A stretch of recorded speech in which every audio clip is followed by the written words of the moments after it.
Wouldn't the response be that the scriptures that you read have been corrupted? And I simply ask, well, why does your scriptures confirm mine? Maybe they weren't corrupted in the 10th century, 11th century. The 7th century? False. We have Codex Sinaiticus, Codex Vaticanus, Codex Alexandrinus, I think is how it's pronounced. All these codices from prior to Islam. So if you want to say that they were corrupt at the time of Islam, you would expect these documents from that time period to be corrupted, and yet they're not. And again, the Quran in Surah 241, 447, 543 to 48, 568, 1094, 2946 confirms our scriptures, tells Jews and Christians to believe in the scriptures you have. Use those scriptures over and over again like a beating drum. The Quran is confirming our scriptures. So if they start attacking our scriptures, they're debunking Islam. There's no debate a Muslim can have with a Christian on the topic of Islam versus Christianity, which is true, which they can win. Because I can just say the best you can do is lose or come out tie. Because if you attack my scriptures, I'm going to just point out your scriptures confirm mine. So what are you doing? So this is the conundrum the Quran gives them, because the Quran over and over again confirms our scriptures. And the Quran says we can find Muhammad in our Bible. Where? Surah 7, 157. Yeah, but I mean, where in the Bible? It says that it's somewhere in the Torah and the Gospel. Eden, the snake? That might be it, yeah.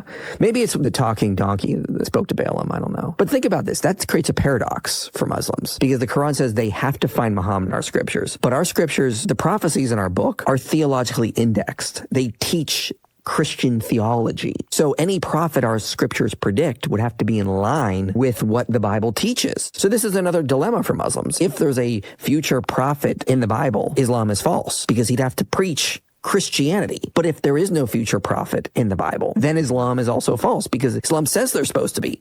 So that's another dilemma. I call it the biblical prophet dilemma. Either way, Islam is false. So this is a paradox the Quran creates for Muslims. Find Muhammad in their scriptures.